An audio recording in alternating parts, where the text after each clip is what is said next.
Vamos a continuar hoy con las jornadas de historia, la sexta jornada de historia de espera, y tengo el honor de presentar a Miguel Ángel López, que es la persona que tengo aquí a mi derecha. Miguel Ángel es arquitecto, es doctor por la Universidad de Sevilla con la tesis doctoral El escáner láser en el diagnóstico sobre patrimonio. Es máster universitario de diagnóstico sobre patrimonio histórico por la Pablo de Olavide de Sevilla y de diseño de ingeniería y arquitectura por la Universidad de Córdoba. También es grado de ingeniería de la edificación. Ha participado en diversas publicaciones, congresos y en proyectos de investigación de la Universidad de Sevilla relacionadas fundamentalmente con el uso de levantamiento de alta definición en el patrimonio construido y la metodología BIM, que yo cuando él me lo mandó ya me enteré lo que era porque yo soy de francés. Significa Building Information, el BIM significa las iniciales de Building Information Modeling, que es más o menos como modelado de la información en la construcción, tú sabrás. Exactamente. Miguel Ángel López es profesor asociado al Departamento de Ingeniería y Diseño de la Universidad de Sevilla, profesor colaborador en máster universitario por la misma universidad y por la de Córdoba. Desde el año 2015 ejerce las labores de arquitecto conservador en la Real Parroquia de Santa María Magdalena de Sevilla, a trabajar en restauración integral y conservación de la silla del Cabildo de Ozuna, de la Iglesia de Santo Domingo de la misma ciudad sevillana, de la Iglesia de Nuestro Padre Jesús de Lora del Río, en Sevilla. Ha realizado intervenciones en el conjunto conventual de Santa Cruz de la Real y Santo Domingo, en Granada. También ha intervenido en el conjunto conventual e iglesia de San Jacinto, en Sevilla, y Nuestra Señora del Rosario, en Santo Domingo, en Cádiz. Ha realizado intervenciones en el convento Madre de Dios, en la ciudad de Sevilla, en el Palacio de los Marqueses de Santa Cruz de Córdoba, en el Hotel La Casa del Rey de Baeza, Plaza del Cristo de Redención de Sevilla. También ha participado en la estabilización y consolidación de la antigua silla del Cabildo de Écija. Y como es arquitecto, en muchos proyectos de restauración de viviendas en Guillena, Mairena, centros deportivos, viviendas, etc. Y igualmente en planes especiales de ordenación urbana. Bien, yo conocí a Miguel Ángel gracias a Domingo, porque ya él había estado aquí en el molino, estaba haciendo algún trabajo sobre el molino de los diezmos. Él me pasó un enlace de una conferencia que había realizado, no me acuerdo si era en Ozuna o en Sevilla. En el Palacio Arzobispal. Y entonces me interesó, quedé con él, me dejó el teléfono, contactamos y quedamos en que él viniera a participar este año en las sexta jornada de historia de espera.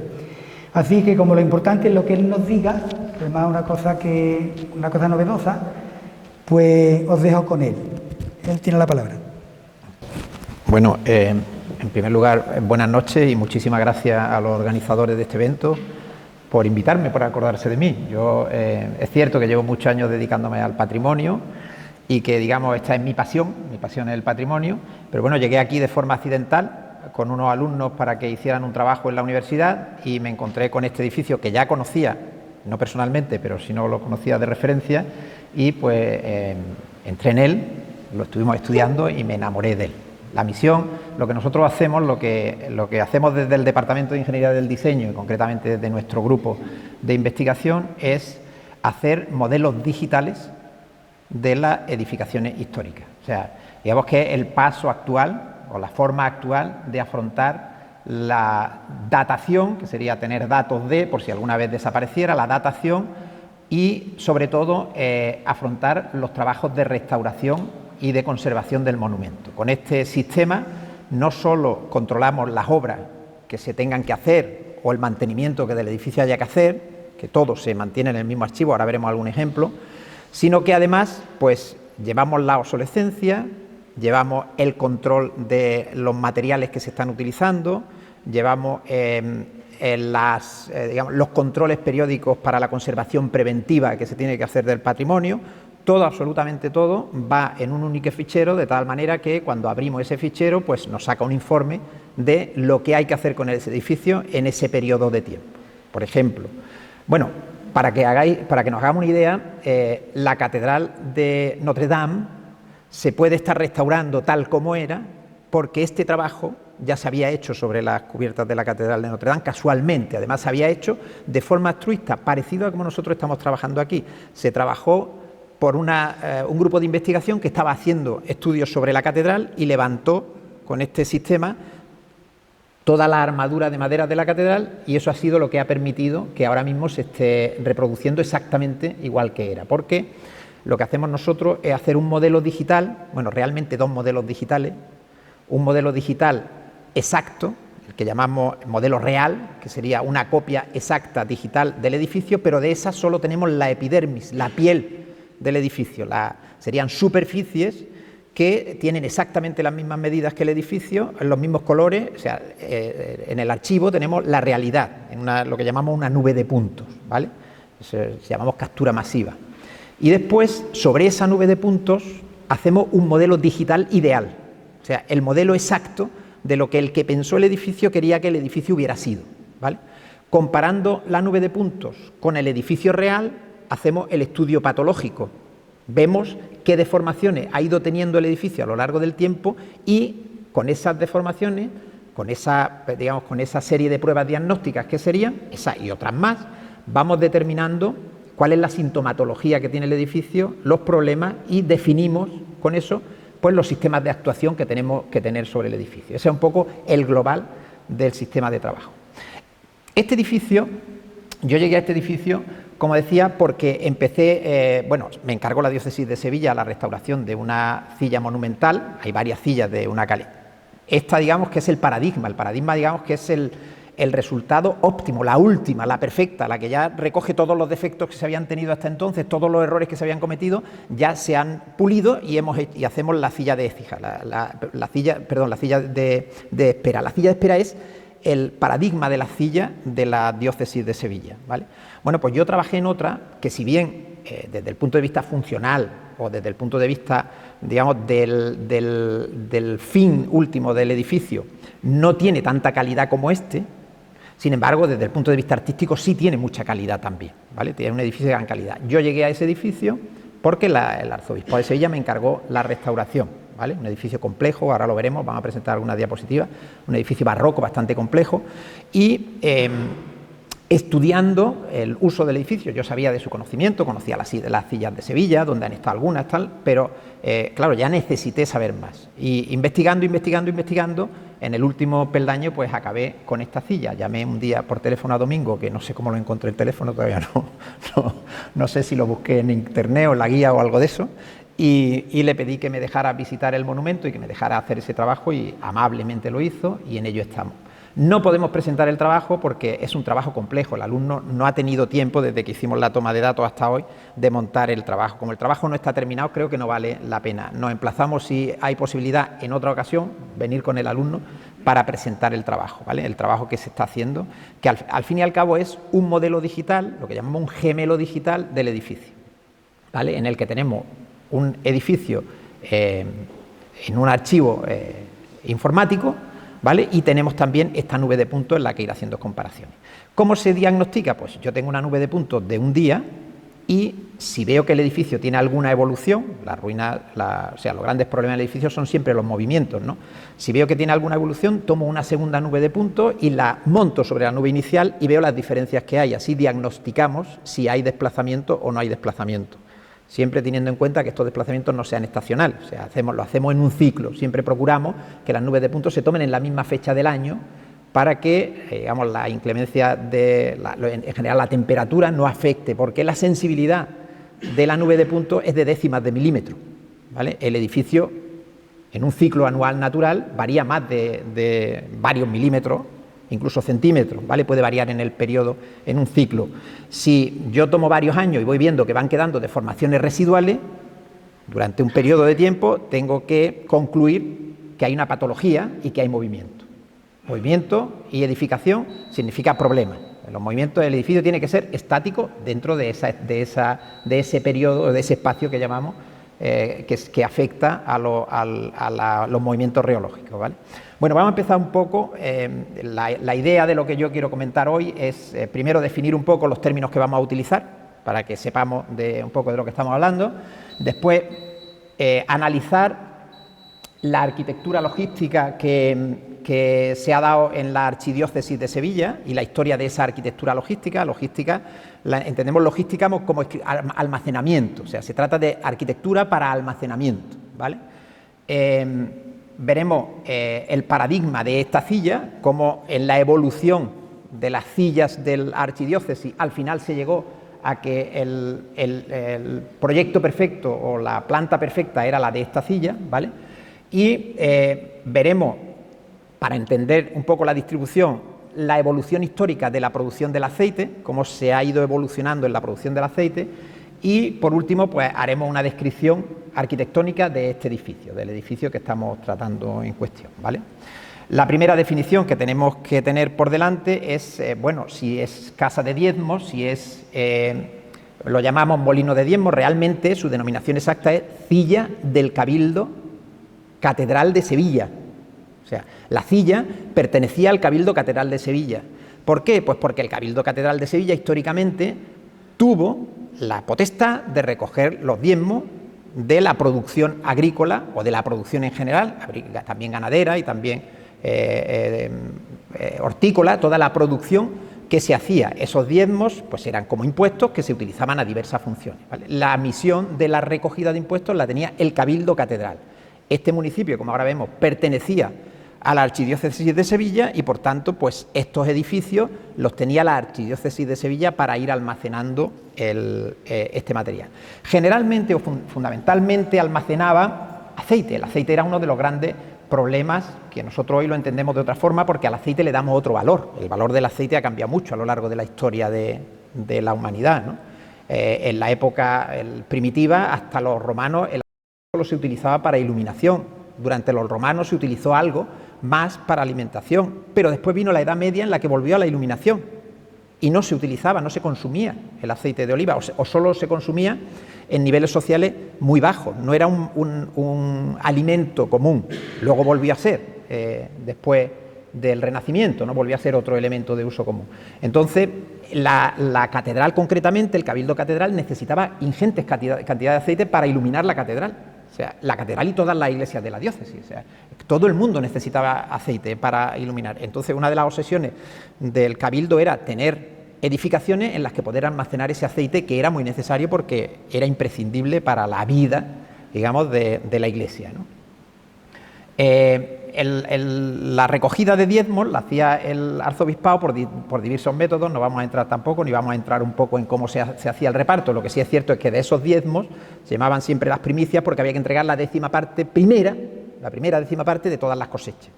Luego depende de otras cosas, pues ya no era la décima parte. Los diezmos se cobran en España desde el siglo XI. En el siglo XI, a través de Francia, empezaron a cobrarse por el norte y desde entonces se venían pagando diezmos. De esos diezmos, una parte se dedicaba a las obras y construcciones públicas, otra parte se dedicaba a la enseñanza, casi todo dependía de la iglesia. Las obras, la enseñanza, la formación, el mantenimiento, todo eso, y por supuesto el cabildo catedral y el consumo de las iglesias, ¿no? Todo eso salía de los diezmos, ¿vale? La palabra cilla, que es otra palabra que nos viene un poco, que puede ser novedosa o diferente, cilla en realidad significa granero, ¿vale? La cilla, los conventos, ahora estamos viendo aquí la imagen de un convento, de un monasterio de una institución religiosa, en el que había una dependencia que daba directamente a la galería, en la que se almacenaba el grano y el aceite. Era como un granero, no despensa, porque la despensa se metían otros productos más de consumo. Eran productos no perecederos, ¿vale? O menos perecederos, ¿vale? Los que se conservaban en la cilla.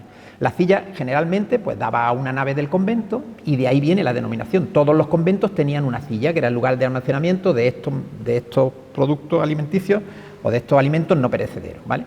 La cilla generalmente, como estamos viendo aquí estamos viendo una cilla que es de 1218, que está instalada en un convento, ¿vale? Concretamente en un convento de Calatayud, ¿vale? Las sillas generalmente tenían también un molino y una prensa. En este convento queda el soporte de lo que es el apoyo de la prensa, de la viga de la prensa. También lo tenemos en esta silla, el apoyo completo de la viga de la prensa. Hay otro edificio en los que se conserva la viga. Ahora iremos viendo cómo eso funcionaba, ¿no?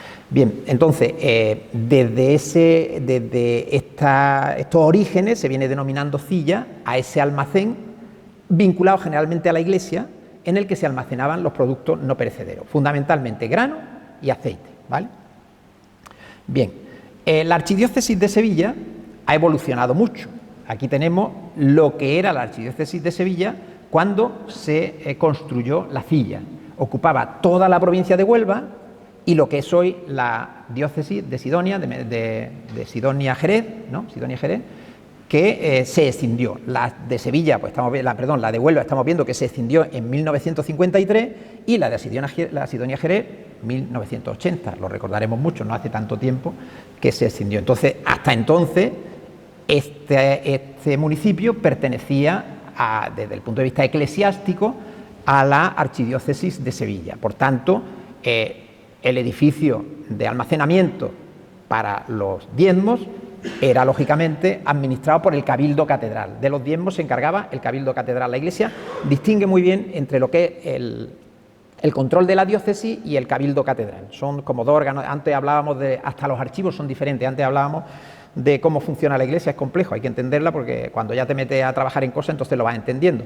Pero son como dos organismos distintos. Por un lado está la diócesis, todo lo que es el tema de las parroquias, todo lo que compete a la pastoral diocesana, y por otra parte está la catedral, que es un organismo absolutamente independiente y que depende del Cabildo Catedral. El Cabildo Catedral son una serie de sacerdotes que los nombra el arzobispo, en nuestro caso, o el obispo en el resto de diócesis, y que ellos son los que llevan el control de la catedral y en su día, ya no obviamente, en su día llevaban también el control de los diezmos, ¿vale?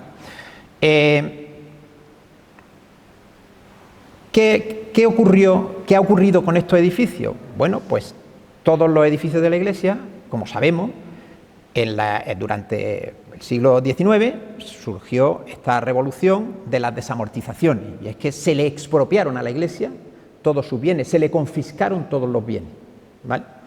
Luego, por posteriores decretos, que tampoco vamos a entrar, se le devolvieron a la Iglesia los bienes, pero se le devolvieron sobre todo los bienes dedicados al culto. Los bienes que tenían otro uso y que se pudieron aprovechar o vender, pues las corporaciones locales, que eran las que recogían los bienes, las fueron vendiendo y utilizando ese dinero para resolver la situación económica que tenía el país, que era una situación económica bastante compleja. Entonces, las cillas, que eran edificios de uso cuasi industrial, agrario o de primera transformación, que estaban en un entorno rural, que tenían posibilidades de producir en ese momento. Ahora habría que plantearse las cosas de otra manera porque la situación ahora es distinta, pero en ese momento eran edificios en pleno funcionamiento que podían producir una gran cantidad de ingresos a sus propietarios, pues entonces se vendieron prácticamente todas. Son pocas las cillas que quedan en manos de la Iglesia, muy pocas, y las que quedan son por otra serie de avatares que han ido viniendo después, pero yo creo que ninguna de las cillas se le devolvió a la diócesis después de la desamortización, ¿no? En Sevilla, pues la diócesis construyó bastantes, ahora veremos cuántas, bastantes cillas. Esta primera que tenemos aquí es de la más antigua, ¿vale? Es la silla de Zalamea la Real en Huelva. Esta silla data del siglo XVI. Todavía la organización del Cabildo Catedral no estaba como estuvo después, sino que todavía las sillas dependían del arzobispo. De hecho, bueno, esto ahora mismo es una casa particular, como la mayoría de las sillas, ¿vale? Si nosotros queremos identificar esta silla, que ahora la llaman la casa del cura, tenemos que ver que lo único que aparece es ese pequeño azulejo que está en el círculo amarillo, en el que aparece el escudo del arzobispo. No aparece el escudo del Cabildo Catedral, que como sabemos es o bien la giralda y 2 ramos de azucena, o bien la giralda Santa Junta y Santa Rufina y 2 ramos de azucena, o en ocasiones la giralda sola. Cuando es de bulto suele ser la giralda sola.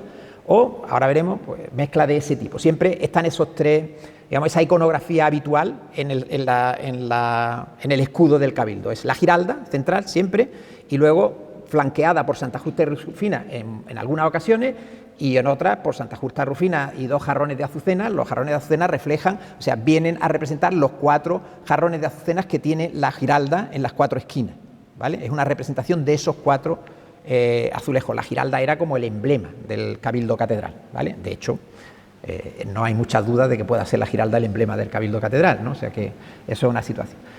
¿Qué ocurría con las cillas? Pues las cillas organizaban el territorio. O sea, las cillas no solo cumplían una misión, sino que generalmente se hacían en lugares un poco alejados del municipio, no demasiado, pero un poco alejados, y formaban ciudad a su alrededor. Entonces, podemos detectar las cillas por la impronta que han dejado en la trama urbana, cuando han desaparecido. O sea, yo puedo leer, este caso no es el más claro, pero en algunos ya veremos que podemos leer perfectamente en la foto aérea de la ciudad, podemos leer, o del municipio, podemos leer la ocupación que en su día tuvo la cilla, y podemos empezar a elucubrar sobre la distribución que tenía.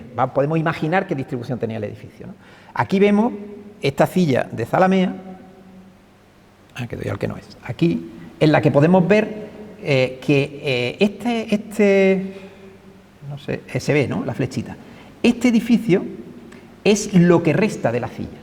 Pero en este caso, si bien la cilla podría ocupar este trozo de manzana que estamos marcando aquí, porque tiene la forma aproximada de una cilla, la cilla tiene ahora veremos, una nave menor, una nave mayor o nave del empiedro, una nave de la viga y una casa puerta. Es un edificio con 4. Yo sí lo veo. Bueno, no, pero yo lo marco, no hay problema. Lo marco yo con un... A ver, ahora... No. A ver si soy capaz de sacar el puntero. Es que este no es igual que el mío. Entonces, aquí sale un lápiz, no sé si va a dibujar o me va a hacer un puntero, ¿vale?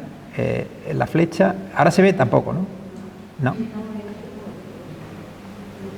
Y ahora se ve el lápiz, ¿no? Bueno, voy a tratar de dibujarlo el recuadro. ¿Se ve? Ese. Es muy difícil dibujar, yo no tengo pulso para dibujar, aquí es difícil. Bueno, ese cuadro puede ser la nave, lo que ocupaba la cilla. La casa es solamente este trozo que tenemos aquí, que además yo pienso que en este caso no corresponde a la traza original, sino que se ha ampliado el ancho de crujía, en este caso. Tenemos que entender que esta es del siglo XVI, que es la cilla más antigua de las que han aparecido o de las que hemos tenido constancia, ¿vale? Bien, entonces la distribución habitual es, en esta zona, una nave menor, en esta zona, una nave mayor, que es la que llamamos nave del empiedro, que es perfectamente denominada, está en la cilla, la nave del empiedro y el empiedro, ¿vale? Y luego, en este caso, la casa puerta estaría en esta zona y en este fondo estaba la nave de la viga, ¿vale? O sea, son 4 elementos que cierran un cuadrado perfecto. La nave de granero, la nave del empiedro, la casa puerta y la nave de la viga, ¿vale? Esa es, digamos, el planteamiento habitual de distribución de las cillas, ¿vale? Las cillas generalmente, no todas, pero generalmente tenían molino y prensa, generalmente, pero no siempre. Hay cillas que no tenían, hay otras que tenían almona para hacer jabón, porque era otro de los grandes problemas de la época, almona para hacer jabón, y no tenían prensa. Por ejemplo, ahora veremos, la cilla del Cabildo de Osuna tenía una almona para hacer jabón, pero nunca tuvo prensa. Hacía jabón claro, es que todo es un proceso. Con los restos de los aceites, con todos los pozos de los aceites, se acababa haciendo jabón. Pero el jabón tenía un punto de ilegal, porque el jabón era una concesión real y nadie podía hacer jabón si no tenía concesión real. En fin, son situaciones que tenemos que analizar, que está todavía en el aire, lo acabaremos de analizar a ver por qué esas situaciones se dan. Pero bueno, es interesante, ¿no? Son los usos que en realidad son transformaciones primarias. Bien, esta es la cilla de Albaida del Aljarafe. Esta cilla es del siglo XV al XVIII, está ahí, hay parte de la cilla que son del 15 y parte de la cilla que son del 18. Ya tiene cierto parecido en cuanto a la distribución de fachada palaciega, ¿vale? La distribución de la fachada dividida en 2 cuerpos, la planta superior, generalmente con ventanas altas, que este no es el caso, la planta superior suele tener la ventana alta para permitir el almacenamiento de grano, ¿vale?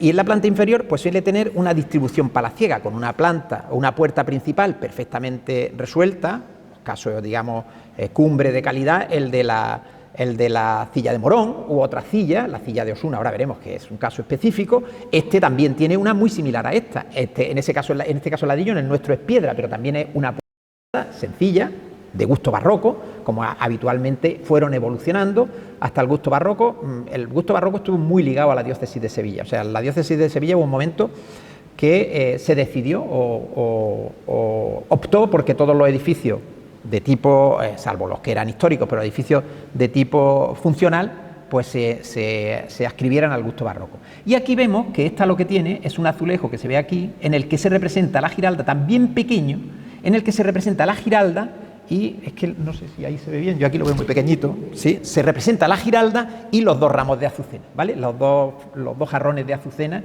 de la propia Giralda del remate superior, ¿no? Digamos que este es el emblema simple, o el más normal, este que usa el Cabildo Catedral en todos sus sellos, es el emblema habitual, ¿vale? A esta se llama también la casa del cura y bueno, y se utiliza, pues ahora mismo tiene diversos usos, como casi todas, porque pasó a manos privadas, ¿no? Hay algunas, si conocéis Jerez de la Frontera o salís de marcha los que seáis de Mieda por allí, Trocadero era la silla del Cabildo de Jerez de la Frontera, ¿vale? Para los que habéis estado por allí conocéis que además es un edificio también bastante curioso y bastante emblemático, ¿no?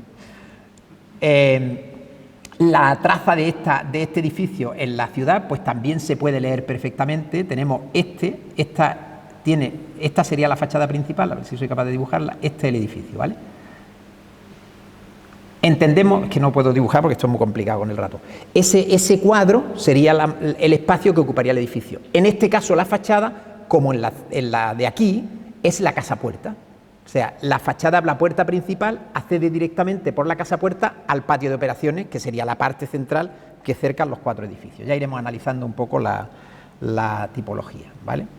Esta edificación está muy desvirtuada y sí se conserva la fachada, que es una fachada barroca ya bastante compleja, en la que hay una giralda más figurativa que real, ¿vale? Y aparecen también los ramos de azucenas. La giralda es un poco imaginativa, no tiene mucho que ver con la realidad, pero bueno, la intención era esa. Y es un retablo barroco lo que se pone encima del edificio. El Cabildo tenía cierta obsesión porque los edificios vinculados al Cabildo tuvieran calidad, o sea, buscaba la calidad.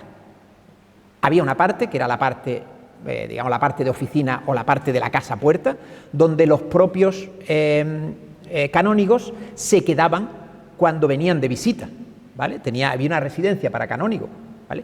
Esas dependencias suelen estar mucho más cuidadas. En este caso, tiene unas veneras espectaculares en lo que es el capialzado de las ventanas talladas en piedra, o tiene remates, si las recordáis, o los que la hayáis pateado mucho, tiene remates en las claves de los arcos, unos remates barrocos para darle cierto carácter de edificio de calidad. O sea, no es un edificio industrial al uso, ni es un edificio agrícola al uso, sino que tiene que tener siempre un punto de calidad. La cerrajería, que son las rejas, son de calidad siempre sencilla, en algunas ocasiones, en otras más complejas, generalmente sencillas, muy complejas, por ejemplo, en el caso de Osuna, pero sencillas en general, pero de gran calidad. Y las puertas y ventanas, de hecho, sobreviven las originales. Aquí tenemos las puertas originales, o sea, son puertas de una calidad impresionante. No se trataba de hacer edificios pensando en la durabilidad. Este edificio, esta silla ya viene a tener 2 plantas, pero no quedan restos de la rampa, ¿vale? No sabemos dónde estaba la rampa, pero esta ya viene a tener 2 plantas. Siempre las sillas, cuando tienen 2 plantas, que ya a partir de esta empiezan a tener 2 plantas, tienen, y la segunda planta es accesible, porque en ocasiones han tenido 2 plantas, pero en la casa puerta, ¿vale? Cuando es accesible para el almacenamiento, suelen tener una rampa, ¿vale? Ahora se dedica para eventos y tal, y está ahí organizada y no hay rastros también debió de ser un edificio bastante bonito. Aquí vemos la altura de las ventanas de la planta superior para lo que estamos diciendo, para permitir el almacenamiento de grano, ¿vale? La ventilación, y en la parte de abajo para que se pudiera almacenar grano contra las paredes, ¿no? Y sí que tiene la traza perfecta, o sea, está desvirtuada completamente, pero no se ha modificado prácticamente la traza del edificio. Tenemos el edificio completo, tenemos la casa puerta, tenemos la nave del empiedro con su anchura mayor, que ahora son varias viviendas, ¿vale? Tenemos la nave de almacenamiento con su anchura menor y tenemos la nave de la viga, que sería esta perpendicular posterior. Esta silla ya sí tiene la distribución. La fachada, una de las fachadas principales, la fachada principal, que sería la de la casa puerta, pues se ha construido una edificación adosada, no sabemos cómo sería, pero seguramente esa construcción, pues o bien se reutilizó la puerta y se llevó a la nave lateral, o bien había otra fachada que ha desaparecido en esa zona, ¿no? Pero esta es la distribución habitual, o la distribución que iba buscando el Cabildo, que fue buscando el Cabildo de la distribución en una nave.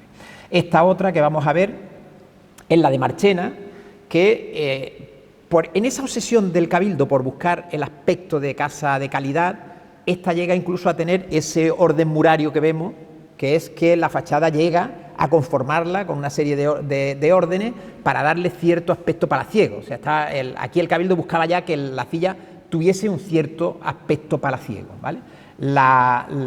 Vemos el retablito sobre la portada principal en el que aparece el emblema del Cabildo también, y la trama urbana de esta es mucho más marcada.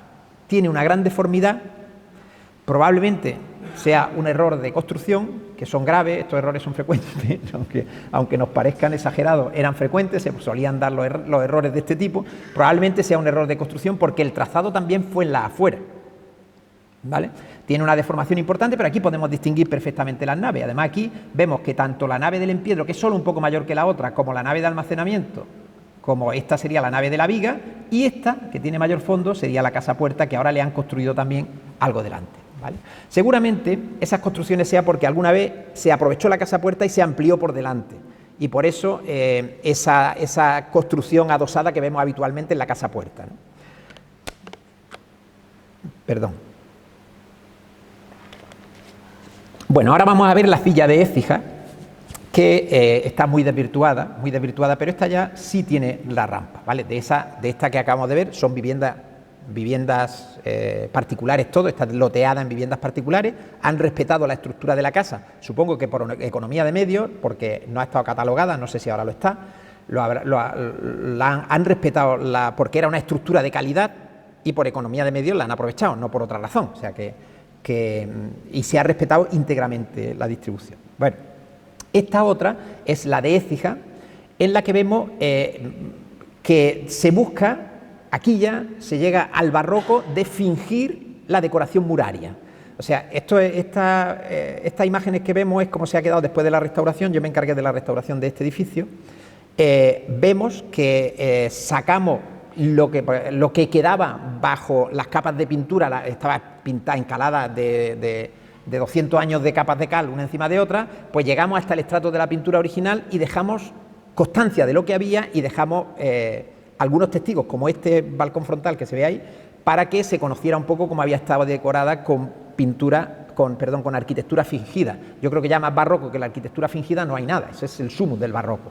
Llegamos a fingir la arquitectura por economía de medios y porque era necesario hacer esa mezcla que se hacía en el barroco entre la pintura, la arquitectura, el aire y las cosas salen y todo se entremezcla, ¿no? Pues esa es un poco la razón de esta decoración muraria. Se trataba de simular una arquitectura inexistente, pues para hacer como una serie de volumetrías en la fachada que entraba, salía, lo que ya hemos llamado habitualmente las grisellas, ¿no?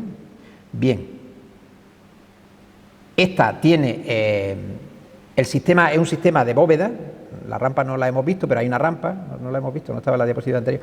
Tiene una serie de bóvedas, tanto en la planta inferior como en la planta superior, y ya vemos que las ventanas siempre en alto, se ve ahí para el almacenamiento. En la foto de la derecha vemos cómo quedó la fachada después de descubrir las pinturas murales. Vemos que los huecos se han ido también modificando a lo largo de la historia del edificio, o sea, esos huecos obviamente no pertenecen al edificio original, ¿no? Sino que se han ido modificando después conforme se le han ido dando otros usos al edificio, ¿vale? Y en esta es muy difícil de determinar en la traza si hasta cómo estuvo organizada. Mi sospecha, mi idea, es que esta nave de aquí era la nave de almacenamiento, esta nave que estoy señalando aquí, que es la que existe de la silla y que tiene toda esta longitud, era la nave de almacenamiento. Esto era el patio de operaciones, porque a este espacio lo llaman plaza de puerta cerrada. Y yo pienso que es porque en su día fue el patio de operaciones y era público, pero estuvo accesible con dos edificaciones.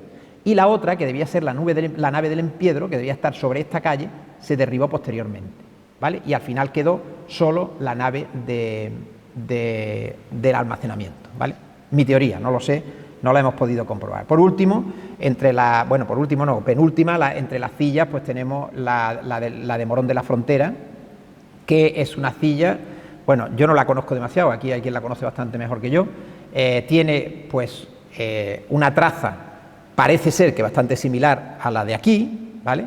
Y sin embargo, pues tiene una fachada en cantería ya más propia de un estilo más culto y que, bueno, están hablando de la posibilidad de que esta se debiera a Diego Antonio Díaz. Me lo creo, porque Diego Antonio Díaz era un arquitecto más digamos, más clásicos, ¿vale? Menos barroco, que pudieran ser los Figueroa, que son los que seguramente intervinieron en esta de aquí. No que sean arquitectos menos trascendentes, ¿vale? La familia Figueroa es la familia de arquitectos más influyente de la historia de nuestra comarca, ¿vale? De toda la zona, digamos, de Andalucía occidental, ¿vale?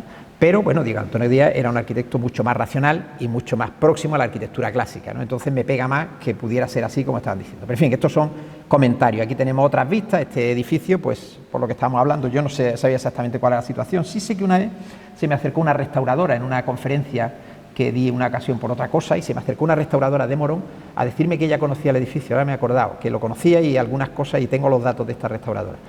Este edificio, por alguna razón, se ha incluido en el libro rojo del patrimonio porque está en peligro de perderse. O sea, ahora mismo está en esa situación, ¿vale?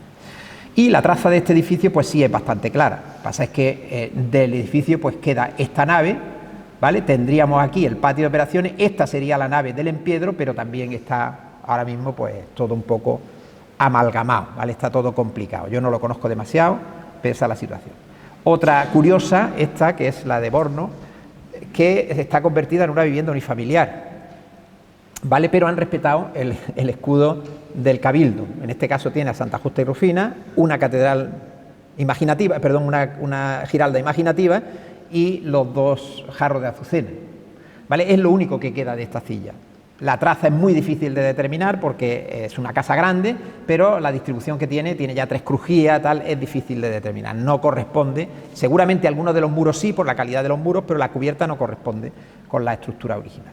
Y vamos a ver también en Cádiz otras, como por ejemplo esta, que sería la de Sanlúcar de Barrameda, que ahora la tienen la familia Barbadillo, ¿vale? Tienen allí las bodegas, y que se conserva bastante similar a la estructura original. Si la vemos aquí en planta, tenemos las dos naves, ¿vale? La nave aquí sí han modificado la casa puerta, y esta sería, si es que la tuvo, la nave de la vida, ¿vale? Esta, digamos que es otra de las sillas. O sea, ya más o menos vamos teniendo una idea clara de la estructura. Nave del Empiedro, más ancha, generalmente con una banda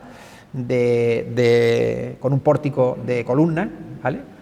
La nave de almacenamiento más estrecha, con una cubierta de parilera, que se llama, que son 2 pares y una hilera en el centro, parilera, ¿vale? Y nave de la viga en el fondo, donde estaría la prensa, y la casa puerta en el frontal, ¿no? Ahora vamos a ver este caso particular, que como ya he dicho al principio, pues fue un poco el origen de todo esto. Me encargaron la restauración de este monumento, y esta silla es una cuestión un tanto especial, ¿vale? Este edificio se encuentra en la calle San Pedro de Osuna, cerca de la casa principal de los marqueses de Santa Cruz, en la zona, digamos, en el centro, en la zona importante de Osuna, y yo creo que el Cabildo aquí se sintió en la obligación de hacer un edificio acorde con el entorno en el que se encontraba, ¿no? Y entonces pues fue a esta solución barroca, que realmente, bueno, es muy sui generis de la campiña, porque es un barroco muy específico de la campiña, este barroco, el barroco, la solución, digamos, arquitectónica del edificio, si bien los acabados son de gran calidad y es espectacular, pero la solución arquitectónica de principio no es tan buena como puede ser la de esta casa, ¿no? Aunque tiene 2 plantas, solo tiene 2 plantas en la casa puerta. Por lo tanto, no hay rampa, porque no necesitaban subir a la planta superior carros con el grano, ni carros con el aceite, ni tenían que subir. Bueno, el aceite generalmente se dejaba en la planta baja, pero no tenían que subir carros con el grano, ¿no? La distribución, la vemos aquí, son la nave del Empiedro, que sería esta, que aquí no hay Empiedro, porque no hubo nunca Empiedro. Esta sería la nave de almacenamiento. Este es el patio de operaciones, que ahora está muy desvirtuado, porque todas estas construcciones que están en gris son, todas estas construcciones que vemos aquí dentro del patio son posteriores, o sea, este patio estaba abierto. Y esta zona, que es la casa puerta, donde estaban todos los temas administrativos, ¿vale? Incluso ahora veremos algunos detalles, ¿sí? En esta casa sí hicimos un trabajo similar al que se va a hacer o el que se está haciendo con la silla de espera, con la de aquí, ¿vale?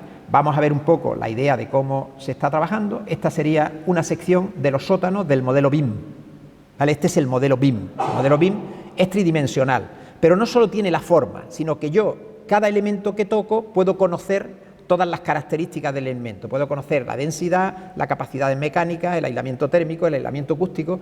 Puedo todas sus funcionalidades, de tal manera que yo, con el propio programa, me permite hacer cuantos cálculos necesite. Si tengo una tubería, puedo saber incluso el caudal, qué pasa por esa tubería cuando está en funcionamiento, ¿no? Lo que llamamos un gemelo digital. Los gemelos digitales se usan también, pues, para hacer ensayos sobre distintas situaciones que puedan tener los edificios. De hecho, ahora mismo, pues, la mayoría, sobre todo en fábrica, la mayoría de fábricas están gestionando sus gemelos digitales para hacer aquellas pruebas previas antes de meterlas en camino, ver qué me va a pasar si yo, en vez de meterle 2 litros por segundo a no sé cuánto, le meto 8. Voy a ver qué me pasa, a qué niveles de presión alcanzo y tal. Eso es lo que llamamos modelos digitales. Se hace de manera digital y no corro ningún riesgo, ¿vale? Porque el ordenador, aunque dé un error, no estalla, ¿vale? Solo aparece la palabra error, ¿vale? Bien, esta sería la distribución de ese modelo BIM, un corte por la planta baja, este ya, por el sótano, porque el sótano está lleno de tinaja. Este sería un corte por la planta baja, no sé en qué calidad se ven, pero la calidad es muy alta, la calidad de definición, ¿vale? Esta es una planta un poquito superior, vamos subiendo, ¿vale? Estas son algunas imágenes de las cubiertas. Aquí tenemos el postiguillo por el que se atendían los temas administrativos, o sea, la gente que entregaba material, dejaba sus partes, recogía ahí ¿cómo se llaman? Los partes de abono, los partes de entrega, o ¿cómo se llaman? Los albaranes, ¿no? Esa era la ventana, y las imágenes del resto del edificio. Si vemos aquí, pues estas serían las portadas principales de las dos grandes naves, ¿vale? Estas serían las portadas principales de las dos grandes naves, y aquí tenemos, pues, otros pórticos centrales. Esta sería la ocupación, esta es la ocupación y la traza de esta silla. Tiene la nave mayor, la nave menor y la casa de puerta. Si miramos la sección, vemos que tiene toda la planta baja llena de tinajas. Esta sería la sección de las dos naves. Aquí lo vamos a ver mejor, porque esta es una sección tridimensional, ¿vale? Aquí vemos la distribución del edificio. La casa puerta, la casa que es un palacete, ¿vale? La casa puerta. Y aquí estamos cortando por la nave menor, ¿vale? Aquí cortamos por los patios entre naves, y aquí tenemos la nave mayor, que tiene una arcada de una calidad bastante apreciable, bastante buena. Yo creo que el objetivo de este edificio era alcanzar, pues, un nivel de calidad acorde, como he dicho antes, con la calle donde sea. Los albañiles o los alarifes que trabajaron ella fueron los Ruiz Florido, y la autoría probablemente sea de los Figueroa, ¿vale? Vamos a ver, esta es la fachada del modelo, o sea, esta es la fachada en el modelo BIM, y esta es la imagen, para que veamos el nivel de la iglesia de Campillo, que la estaba haciendo el arquitecto a la vez, ¿vale? Y la portada de la silla del Cabildo. O sea, llegó a tener la categoría, la calidad de la propia iglesia de Campillo, ¿no? O sea, estaba moviéndose más o menos en esos términos. Este es las secciones del patio, en fin, y esta un poco hemos visto los modelos, después veremos ya el de aquí. Vamos a analizar un poco cómo funcionaba el tema del aceite para que entendamos lo de la nave de la viga y estas cosas. El aceite de oliva, como ya he dicho antes, en España, en el mundo en general, ha pasado por distintos periodos. Primero, los egipcios, que fueron de los primeros que se tiene datos, sobre todo por los dibujos, las pinturas que aparecen en las tumbas. Los egipcios empezaban a extraer aceite y lo utilizaban para iluminación, generalmente, o para ungüentos también, para temas de cuidado de la piel, para los embalsamamientos, para este tipo de cosas, ¿no? ¿Cómo extraían el aceite? Pues ahí vemos una imagen, aceitunas muy maduras, las envolvían en una arpillera y con esa pértiga iban haciendo palanca, ¿vale? Esa palanca hacía que saliese, pues, el zumo de todo lo que es el compacto de comprimir la aceituna, y se recogía, y ahora por decantación se sacaba el aceite, ¿vale? Vamos, eso es el inicio. Después, más tarde, pues se empezó a hacer estos sistemas de presión con mazas, que en una piedra plana se iba con una maza generalmente de cobre, se iba machacando o se iba golpeando la aceituna madura y se iba recogiendo todo el producto del machaqueo en ese pozo que vemos ahí, y después por decantación se iba utilizando, ¿vale? Similar, pero sobre un elemento alto, pisando la aceituna muy madura, cogido de unas cuerdas para no perder el equilibrio, parecido a como se pisa la uva, sobre una arpillera que envolvían la aceituna madura, pues se iba pisando y salía el zumo. Estamos hablando de que estos sistemas, pues, pueden haberse utilizado hasta el siglo, a lo mejor, XVI, XVII, ¿vale? Más tarde, Y todavía hay sitios, lo que pasa es que tampoco tiene mucho sentido, hay sitios donde se ha estado usando hasta hace poco este tipo de sistema. Más tarde, bueno, hemos visto ahí el otro sistema de rodillos, que son unos rodillos de piedra, que sobre otras piedras se van desplazando y vamos exprimiendo la aceituna, ¿vale? Y además de exprimirla, pues la vamos desgarrando y vamos sacando todo lo que es la pasta, ¿vale? Del producto, que después se deja por decantación que se separe el aceite. Pero ya llegamos al primer elemento. De este elemento se utilizó mucho en la península ibérica, el primer molino romano, este que se llama trapetum, que consiste en un cuenco, una especie un cuenco de piedra, sobre el que se colocan esos dos casquetes esféricos que se van girando, dos personas lo van girando y va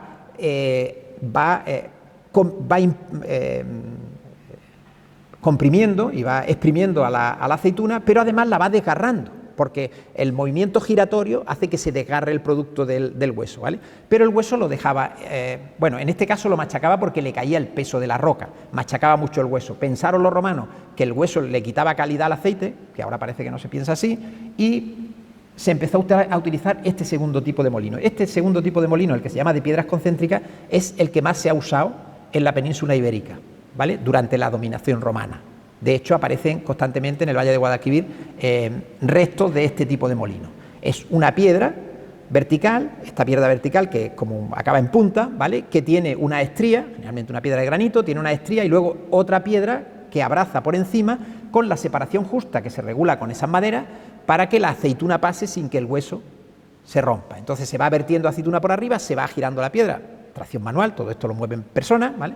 Se va girando la piedra y se va extrayendo y cae abajo la pasta de aceite, o sea, el zumo de exprimir, lo que sería el mosto de exprimir la aceituna, ¿vale? Este es otro de los tipos que habitualmente se ha utilizado. Y ya llegamos al siguiente, que es el origen del molino que ha durado hasta época reciente, el que llamamos la muela olearia, ¿vale? La muela olearia es también romana y consiste en que ponemos una piedra circular de molino, ¿vale? Y de hecho veréis que estas piedras de molino están en montones de... Bueno, después se utilizaron en horizontal también para la harina, pero están en montones de edificios porque se dejaron de utilizar, se cambió por la cónica y se utilizaron para otras cosas, ¿no? Esa piedra se va girando a través de ese eje con la abrazadera que tiene, va girando y, claro, al ser cilíndrica, no solo tiene un movimiento rotatorio, sino que además lleva un deslizamiento para poder adaptar la forma al movimiento, y ese deslizamiento lo que hace es ir desgarrando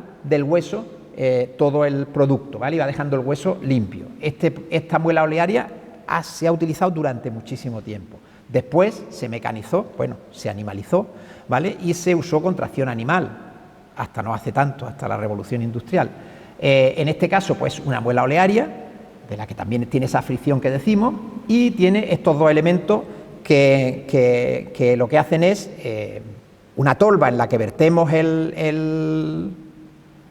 la aceituna, y después tiene este otro aparato que es esa vara que lo que hace es ir desplazándola para ir llevándola a la muela otra vez, la aceituna, ¿no? La pieza esa se la va moviendo. La operación que hace la muela esta, decíamos que es separar toda la pulpa del hueso y un poco desgarrar la aceituna y dejar el hueso limpio, ¿no? Esta tracción animal pues ha estado durante muchísimo tiempo. Diréis, bueno, la tracción animal, porque esto generalmente después había una serie de conductos por los que iba el producto el mosto iba por esos conductos y se mezclaba incluso con las heces animales. No sé, cuando veamos imágenes, oye, es que es preocupante. No era preocupante porque estamos hablando de que esto se utilizaba ya pasada la era romana y el aceite no se comía prácticamente, entonces daba igual que se contaminara porque total iba a iluminar la iglesia, tampoco tenía mucho problema. El consumo de aceite se actualizó bastante después, ¿no? Ha pasado como en general en la cultura. La época de la Edad Media fue una época oscura en general y desaparecieron muchas cosas, ¿no? Bien, molinos de agua se han utilizado también, utilizar la fuerza del agua se ha utilizado para moler harina, para abatanar la lana, para el curtido de la piel, para golpear la piel y romperle las fibras, para un montón de cosas se ha utilizado el agua, ¿no? Pues también se utilizaba para la molienda para la extracción del aceite. Luego ya, pues esa rueda, para evitar la fricción, se convirtió en una rueda cónica y bueno, y la tolva se puso en la parte central. Esto no hace mucho, eso lo hemos estado viendo hasta hace poco. Contracción animal y después la revolución industrial, pues se metió vapor y después pues motor eléctrico, pero el sistema ha sido el mismo, con una, con dos, con tres, con cuatro, con una serie de piedras cónicas, ¿no? Esto un poco, digamos, para que conozcamos un poco la evolución. Entonces, claro, las sillas del Cabildo necesitaban una nave que pudiera albergar un molino de este tipo, con tracción animal, ¿vale? Que tuviera varias piedras y que permitiera el espacio de poner el empiedro y para que permitiera el paso también de los animales, porque estas sillas se construían, la molienda se hacía con tracción animal, ¿vale? Después venía el siguiente problema, que es, ¿vale?, toda esta pasta que sacamos tenemos que exprimirla para quitarle el hueso, todas estas pastas que tenemos para sacarle el hueso y para hacer pues lo que es la extracción del aceite, ¿no? Esto pues se ha hecho generalmente con prensa, obviamente. Las prensas empezaron, digamos, las primeras prensas, aquí tenemos una imagen, esta imagen, aunque es graciosa, de un señor subido encima, realmente ha aparecido en una casa, en una pintura de una casa romana, o sea que aparece así, no, esta está un poco más, digamos, viñetizada, pero aparece así, ¿no? O sea, la prensa necesita una palanca de segundo grado, ahora la veremos, necesita un punto de apoyo y necesita un punto donde dar esfuerzo, donde hacer nosotros la fuerza, y otro punto donde nos da la respuesta, que en este caso sería el central, ¿vale? Bueno, pues en el central ponemos lo que queremos exprimir y colgamos peso. Ahora veremos cómo funciona. Luego la segunda que vemos es otro sistema de prensa curioso que también ha aparecido. Este es como del siglo II a.C. y que también ha aparecido en una pintura romana, ¿vale? Consiste en un artefacto de madera que consiste en una serie de tablones horizontales soportados por esa estructura de caja, ¿vale?, que abajo del todo se pone la arpillera con la pasta rodeada, tal como hacemos con los capachos, pero una arpillera cerrada, ¿vale? Y ahora se van metiendo unas cuñas de madera y se van golpeando las cuñas de madera de tal manera que se va presionando la inferior, porque al ir metiendo la cuña vamos separando los travesaños horizontales y comprimiendo la parte inferior, ¿vale? Ese sistema aparece en eso, no hay otros vestigios más que ese dibujo del que estamos hablando, ¿vale? Bien, para el prensado después pues se llegó a esta prensa que se llama de capilla, que es la misma que se sigue utilizando hoy en día para el vino, con unas travesaños de madera verticales, pero es similar a la que se sigue utilizando para el vino. Ese tornillo con esa palanca se va girando, se va apretando, ahora se hace con medio mecánico, pero bueno, era la misma, en la que hemos llamado prensa de capilla, ¿vale?, que consiste en apretar la arpillera directamente haciendo la fuerza con ese tornillo y en tracción, pues en este caso humana, ¿vale? La siguiente que vemos es una prensa de palanca. Una prensa de palanca que es, digamos, el principio ya de todas las prensas. En este caso la palanca se hace tensando una cuerda, en otros casos lo haremos girando un husillo, un tornillo, y colgándole lo que se llama el quintal, ¿vale?, que es un peso para mantener la presión central, ¿vale? Vamos a ver un poco cómo funcionarían las palancas. El principio de las palancas es muy tonto. Yo tengo un elemento central y una barra que se apoya en él. Si yo hago fuerza aquí, la reacción aquí, pues cuanto más larga sea la vara, mayor es la reacción que me hace con la misma longitud, ¿vale? Una proporción directa entre longitud-peso, longitud-fuerza, longitud-peso. Una regla de 3 directa, es lo de menos. Yo tengo ese sistema. El mismo sistema funciona si en la carga la pongo en el centro, si la reacción la hago en el centro. Si yo aprieto, por ejemplo en estas pinzas que estamos viendo aquí abajo, yo aprieto en el centro, ¿vale?, y estoy haciendo daño en el extremo. Pero la central, que sería como la que equivale a coger un carrillo de mano, el peso lo tengo en el centro, el apoyo lo tengo en la rueda y yo hago fuerza separado del peso. Cuanto más largas sean las agarraderas del carrito, menos esfuerzo tengo que hacer para subir el mismo peso. Eso es de cajón, pues ese es el sistema con el que funciona la palanca. Entonces, lo importante que necesito para poder para usar este tipo de elementos es tener un soporte suficientemente rígido, que es a lo que voy. Tengo que tener un elemento muy fuerte que me haga de apoyo. O sea, este apoyo que necesito aquí, este apoyo que aquí tengo en azul, necesito que sea un elemento muy resistente. ¿Cómo se ha resuelto eso históricamente en Andalucía? Pues se ha resuelto a través de lo que se denominan las torres de molino. Si vamos a alguna finca de olivar, lo que se llama aquí hacienda de olivar, cuando vayamos a la casa, si en la casa había molino y había viga, veremos que hay una torre que no tiene ventana y que está maciza de piedra, que habremos dicho, ¿y esta torre en muchas ocasiones qué sentido tiene? Bueno, pues el contrapeso de la viga, que ya no está en casi ninguna, quedan muy pocas, el contrapeso de la viga con la que se hacía la presión para sacarle el aceite de los capachos después de hacer el montaje de capacho, pasta, capacho, pasta, capacho. Con esa viga es con la que se hacía la presión. Y necesitábamos de esa torre. Voy a que la torre aquí es un elemento, en este edificio, un elemento fundamental, aunque realmente está escamoteada, pero es un elemento fundamental, ¿vale? Bien, las prensas de palanca pues necesitan una viga, que aquí ha desaparecido. Hay algunos, aquí estamos viendo a la derecha estamos viendo la bodega Góngora, que tienen la viga todavía, en su día se utilizó también para aceite. Eso que estamos viendo, una viga de madera que existe a día de hoy en esta bodega y que debe ser similar a la que en su día hubo en la nave de la viga, que es la nave del fondo de la casa de la Cilla Nuestra, ¿no? Bien, bueno, no la estábamos viendo, ¿no? He mentido, ahora sí la estamos viendo, ahora sí la estamos viendo. Esta viga que vemos a la izquierda es una viga, una foto actual de una viga similar a la que tuvo que haber en su día. Esta viga anda por allá de los 20 y tantos metros de larga y yo no sé esta nuestra a cuánto llegaría, pero se podría tantear de acuerdo a las dimensiones de la edificación, ¿vale? Pero puede estar, bueno, 20 no llegará, pero puede estar en los 15 o por ahí, ¿no? Esta es una foto más, digamos, ahí se ve el completo, se ve la viga, se ve el quintal es ese contrapeso de piedra y el uso, que es el tornillo, ¿vale?, al que se le va dando vueltas para ir suspendiendo el quintal a medida que se va comprimiendo todo el conjunto o sea, todo lo que se llama el aparejo, ¿vale?, de la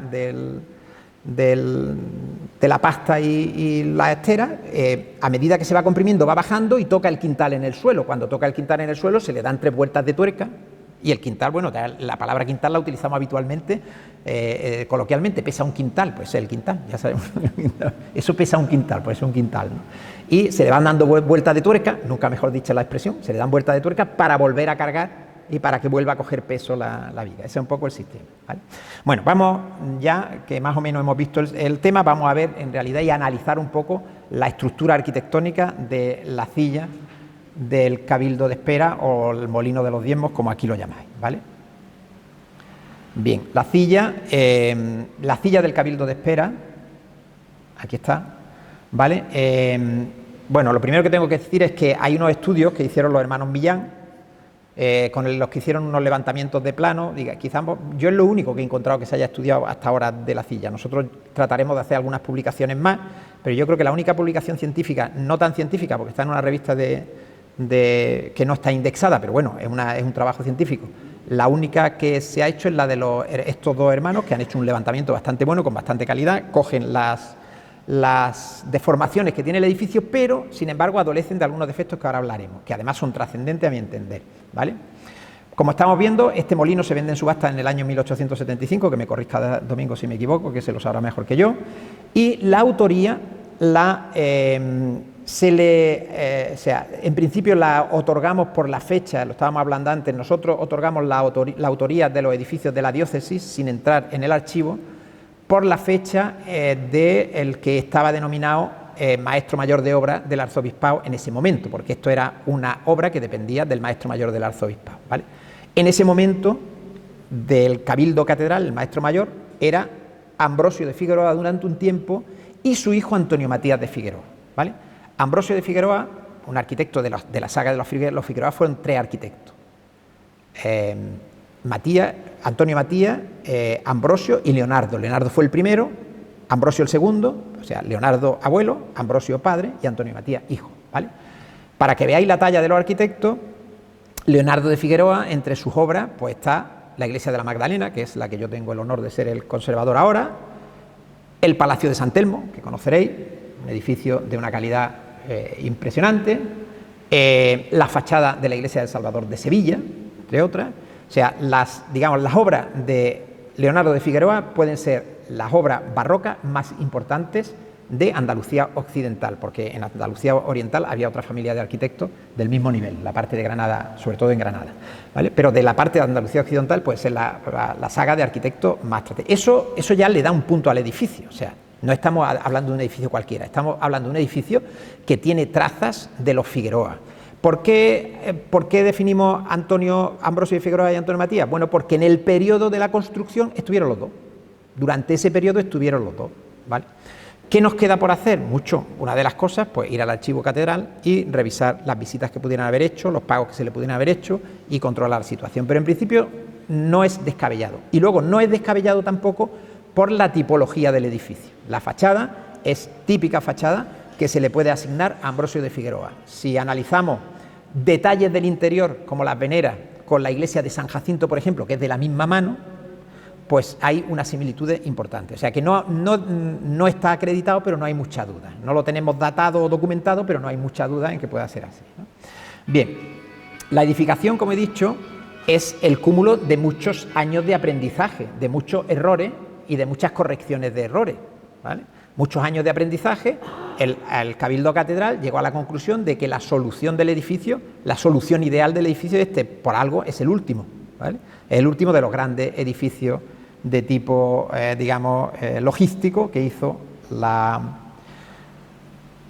el Cabildo Catedral. Como vemos, la fachada se articula de forma palaciega, ya lo hemos visto antes, tiene una portada principal, una casa-puerta en la parte inferior, y aquí, en la casa-puerta, las dos plantas no se dedican a la casa-puerta, sino que la planta superior tiene ventanas altas porque también se dedica al almacenaje, ¿vale?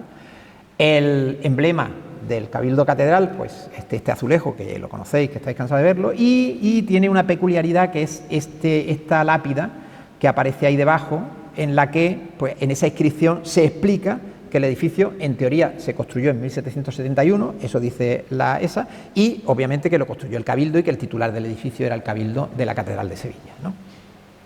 Esta placa es la única de la silla en la que la hemos localizado, o sea, nunca ha habido una placa de este tipo. Seguramente tendrá una razón, y es porque en su momento habría alguna duda sobre la propiedad o habría alguna cosa y el Cabildo decidió colocar esta placa. Es bastante probable, porque no tiene mucho sentido. Si ya tenemos el escudo del Cabildo Catedral, no tiene mucho sentido que debajo pongamos que este edificio pertenece al Cabildo Catedral, si tiene el escudo encima, ¿no? Pero bueno, alguna razón deberá haber. Comentaba antes lo de darle esa calidad palaciega a los edificios, ¿vale? Estas son las veneras de esta casa, o sea, estos son los capialzaos, que generalmente el capialzao es, bueno, para los que hemos estudiado arquitectura sabemos lo que es eso. Hacíamos una fiesta que se llamaba la quema de la hornacina, porque el examen de la hornacina, que es esa pieza curva y tal, pues era horrible de hacer el examen de sombras para calcular la sombra de la hornacina. Es una pieza difícil, ¿vale? Difícil de resolver, que se necesita canteros con unos conocimientos altos. Y encima, pues las tenemos con esta talla de venera, ¿vale? Es digamos, el símbolo de que aquello pertenecía al Cabildo. El Cabildo buscaba que aquello tuviera una cierta calidad, ¿no? Ahí lo tenemos. Otros temas en los que se ve es el portaje, la calidad del portaje, y luego los remates barrocos de yesería que se ven en los puntos. En pocos puntos, porque el edificio obviamente es un edificio de uso cuasi industrial y por tanto un edificio austero, pero esta parte, que era la parte de estancia donde estarán los canónigos cuando vengan a la comarca, pues sí se le buscaba que tuviera mayor calidad, ¿vale? Aquí vemos los detalles más próximos de estas cuestiones, y la distribución, como hemos dicho, aquí se ve clarísima. O sea, tenemos la nave, o sea, esta sería la casa-puerta, ¿vale? Con dos grandes dependencias. En ocasiones la casa-puerta ocupa las dos plantas, en este caso no. Tenemos el sistema de rampa. El sistema de rampa es importante porque tenía que permitir, además allí se ven los roces de los ejes de los carros, de haber ido subiendo y rozando las esquinas, porque el complejo el sistema de rampa. El sistema de rampa era fundamental porque tenía que permitir que con tracción animal se subiera a la planta superior. Luego eso aquí se superó, pero ya muy posterior, con este sinfín que tienen para subir el grano. Pero lo habitual es que todo se subiera en carro y que se tuvieran que subir los carros, las caballerizas tuvieran que subir hasta la planta superior, ¿vale? Entonces, este sistema de rampa es fundamental en este tipo de edificios. Este además está resuelto con una gran maestría, y no solo con una gran maestría, sino que además tiene una calidad arquitectónica y estética excepcional. O sea, es un edificio que puede ser emblema de un tipo de arquitectura andaluza que después se extendería a través de las casas de hacienda, ¿no? Ese tipo de arquitectura blanca, de paredes planas, con arcos sencillos. Es una arquitectura muy de aquí, que yo entiendo que después se extendió a este tipo de construcciones. Entonces, estas construcciones estamos hablando ya del siglo XVIII y XIX, ¿vale? Las construcciones estas agrícolas. La nave del fondo, esta nave que estamos marcando aquí, es la nave de la viga. Esta zona, que se ve aquí maciza, y que aquí hay un error en la representación, esta zona es la zona de la torre de molino, la zona maciza que sirve de contrapeso. Aquí está maciza en esta planta, que aquí no aparece. La zona maciza que hace de contrapeso para soportar la fuerza de la palanca que permita exprimir la pasta, ¿no? Esta sería la nave de grano, y esta es la nave del empiedro. Y esta zona que vemos aquí, que tiene mayor tamaño, es donde estuvo el molino, ¿vale? Que ahora está también, pero está colocado de otra manera porque se readaptó para hacerlo más grande, entiendo, que se hizo de mayor diámetro cuando la revolución industrial. Pero esa es la zona a la que se dedicaba, en la que estaba el molino, ¿vale? Este es el patio de operaciones. Todo esto pertenece a la rampa, y este curioso edificio pequeñito, esta edificación pequeña, que ahora hay un aseo y tal, pues la zona seguramente del contable, donde llevaba las cuentas de lo que entraba y salía, ¿no? Es una edificación, la verdad es que bastante singular.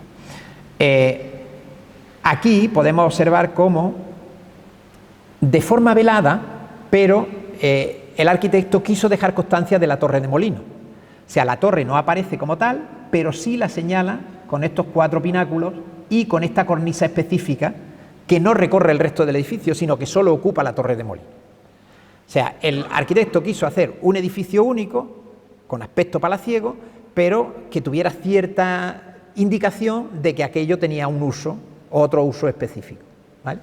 La vemos por aquí y también la vemos por esta zona, ¿vale? Hasta aquí llega la torre de molino. Estos 2 huecos son los que hay abajo para el encaje en el nicho que llamáis, como, no sé cómo lo llamáis, tiene un nombre religioso, no sé cómo lo llamáis.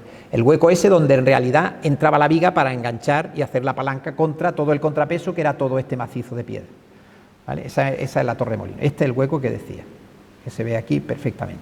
En esta zona, ahí, todavía quedan los restos, es donde encajaba la viga de madera con la que se hacía la presión, ¿vale? Bien, el resto del edificio pues lo conocéis, ¿no? Pero bueno, vamos a darle un vistazo un poco por lo alto. Podemos ver primero la limpieza de la entrada, vemos los remates barrocos, ¿vale? Vemos todo el juego de arco, que además esto es muy típico de los Figueroa y de la arquitectura romana, porque ellos, los Figueroa, aunque fueron muy barrocos, siempre estuvieron muy ligados a la arquitectura clásica. De hecho, tenían la mejor biblioteca de arquitectura y de arte clásico que existía en Sevilla, la tenían ellos eran conocedores, iban a comprar libros a Italia, venían, se encargaban el libro y tenían una colección muy buena. Entonces, este juego de sombra-luz, que es típico de la casa romana, las casas romanas hacían ese juego, de ahí viene nuestro patio andaluz, ¿vale? Ese juego de sombra-luz, pues aquí es que, bueno, tú entras y es que deslumbra, es que te llama la atención de una manera, tiene una potencia tremenda, ¿no? Es una arquitectura de una potencia importantísima. Y luego, esta simpleza que estamos viendo del arco recortado limpio, sin moldura, sin ningún tipo de alfiz, sin ningún tipo de decoración, austero para una construcción pseudoindustrial, pero que después se extendió al resto de construcciones, como está diciendo, menos industriales, como estamos hablando de todo lo que es la arquitectura agraria de la comarca, ¿no? Quizás, bueno, a lo mejor ese podía ser un punto de estudio, la influencia de este tipo de construcciones en la arquitectura del cortijo andaluz de esta zona, ¿no? De esta comarca. Bien, imágenes como las que estamos viendo, con estos órdenes dóricos súper potentes siempre, porque también se trataba de que el edificio tuviera una imagen potente, ¿vale? Ahí estamos viendo el juego de la rampa, que es un juego. Luego, el clasicismo que le obliga a la simetría. O sea, necesita hacer 2 rampas, seguramente por la funcionalidad, pero también por la estética. Era imprescindible que todo fuera perfectamente simétrico, la fachada es perfectamente simétrica. Necesito, por supuesto, seguramente, funcionalmente iría mejor con 2 rampas, igual era una era de subida y otra de bajada, o sea, lo tendrían organizado de alguna manera, difícil de reconocer, a no ser que lo encontremos en la documentación. Pero el juego también tiene un punto arquitectónico, ¿vale? El juego de columnas, la simetría de las columnas, la simetría de los barandales, todo estudiado de manera que haya esa simetría clásica que era obligatoria, ¿no? Luego aquí podemos ver la nave de almacenamiento del aceite. Generalmente las sillas siempre, en las plantas sótano cuando lo tienen, o en las plantas bajas, tienen estas tinajas enterradas para el almacenamiento del aceite, con idea de que no sea mucha la variación de temperatura, ¿vale? Para que no se estropee. El aceite ya sabéis que lo estropea la luz y la temperatura. Ahí está protegido de la luz y, pues, si están enterradas también lo está de la temperatura. Aquí vemos lo que hoy es el molino, con las ruedas cónicas, la tolva de vertido de este sistema de molino, pues yo creo que se ha mantenido en la historia durante un montón de siglos, varios siglos, ¿vale? O sea, ha sido el sistema que hasta ahora, que han cambiado totalmente los sistemas de producción, pero hasta la época reciente ha sido el sistema de producción. Y bueno, aquí para recrearnos, pues algunas vistas espectaculares de lo que es este edificio. Probablemente yo creo que está catalogado como bien de interés cultural, lógicamente, pero es que el edificio lo merece. Yo creo que este edificio puede estar entre los edificios industriales más interesantes de Andalucía, con diferencia de otros. Pero hay también edificios en otros campos que son muy interesantes, pero este probablemente, y sobre todo por la raíz que tiene a la arquitectura andaluza, pues yo creo que es un edificio que tiene, y además si lo leemos en la declaración de interés, habla de estas cuestiones. Luego las cubiertas de madera son también muy interesantes. Esta es la de la planta superior de par y nudillo, que es las que hay en las plantas superiores, que son pues la típica cubierta de esta, con tirantes de madera en par y nudillo. Vemos aquí el patio de operaciones con esta pequeña construcción que decía que probablemente se debiera, ahí tiene algunas cosas de lavado y tal, pero que entiendo que pudiera ser la que se dedicaba al control del patio, a lo que entraba y salía en el patio, ¿vale?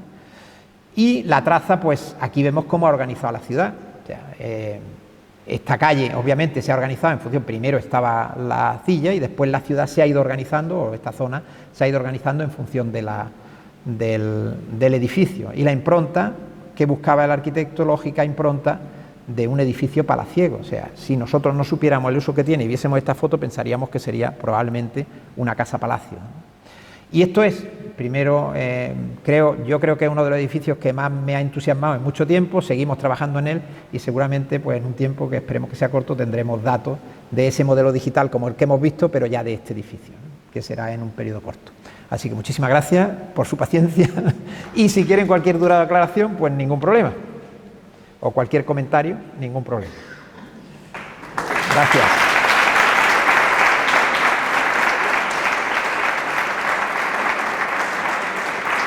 Muchas gracias.